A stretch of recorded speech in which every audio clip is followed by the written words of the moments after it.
Hello അസ്സലാമലൈക്കും ലുബാഹിബ sisters ചാനലിലേക്ക് എല്ലാവർക്കും വെൽക്കം. അപ്പോൾ ഞാൻ ഈസി ആയിട്ടൊരു ബീഫ് ബിരിയാണി ഉണ്ടാക്കാമെന്നുള്ളൊരു തയ്യാറെടുപ്പിലാണ്. അപ്പോൾ ഞാൻ അതിന് വേണ്ടിയിട്ട് ആദ്യം 2 ഗ്ലാസ് അരി എടുത്തിട്ട് ഉണ്ടാക്കണം. കുക്കറിൽ 3 വിസിലാക്കിയിട്ട് നെയ്ച്ചോറ് പോലെ റൈസാക്കി സെറ്റാക്കി വെച്ചിട്ടുണ്ട്. പിന്നെ അതിന് ആവശ്യമായത് ഉള്ളി, തക്കാളി, ഇഞ്ചി, വെളുത്തുള്ളി, പച്ചമുളകും ചതച്ചത്. പിന്നെ റൈസ് ഓൾറെഡി സെറ്റാക്കി വെച്ചിട്ടുണ്ട്. ഗരം മസാല, കുരുമുളക് പൊടി, ബീഫ്, പിന്നെ ബിരിയാണിക്ക് മസാല, ജാതിപത്രി അതൊക്കെ മിക്സ് ചെയ്തിട്ട് വറുത്ത് പൊടിച്ചതാണ് കേട്ടോ. ഒക്കെ സെറ്റാക്കി ഉള്ളി നന്നായിട്ട് വഴറ്റുക.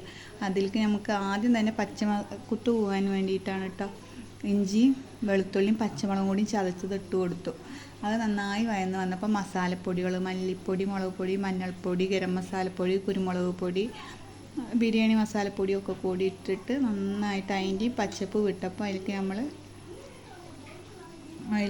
തക്കാളി ഇട്ട് കൊടുക്കണം.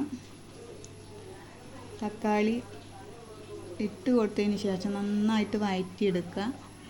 അത് നല്ല മാടിയതിന് ശേഷം അതിലേക്ക് നമുക്ക് മല്ലിച്ചപ്പ്, ഗരം മസാലപ്പൊടി കുറച്ചും കൂടി, പിന്നെ ഒരു ചെറുനാരങ്ങ നീര് പിഴിഞ്ഞ് കൊടുത്തിട്ടുണ്ട് ചെറിയൊരു പുളി ടേസ്റ്റ് കിട്ടാൻ വേണ്ടിയിട്ട്. പിന്നെ നല്ല കഴുകി വെച്ച ബീഫ് 1/4 കിലോയിലും അധികം ഉണ്ട് കേട്ടോ. ഞാൻ ഇട്ടതിൽ 2 ഗ്ലാസ് അരിക്കല്ലേ. അപ്പോൾ അതിന് ശേഷം മസാല സെറ്റായി ഞങ്ങൾ ദമ്മിട്ടു. സൂപ്പർ ബിരിയാണിയാണ്. ഈസി ആയിട്ട്. ഇഷ്ടമായ ലൈക്ക് ചെയ്യുക, ഷെയർ ചെയ്യുക, സബ്സ്ക്രൈബ് ചെയ്യുക.